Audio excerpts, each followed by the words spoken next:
এই যে এই মানুষটা হ্যার ব্যাংকে আমাকে সব বস্তিবাসীরে লোভ দেখা হয়ে গেছে, লোনের লোভ।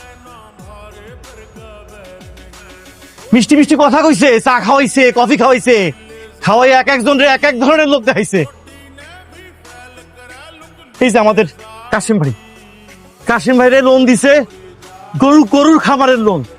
রহিম কই? রহিম, ওই যে রহিম আছে না, রহিমরে বাড়ি বানানোর জন্য লোভ দিছে। জাবেদ পাশের বাড়িতে মারা গেছে, আমার বন্ধু আছিল, ওর খুব ভালো মানুষ আছিল, পরে লোন দিছে ওর মাইয়ার বিয়ার জন্য।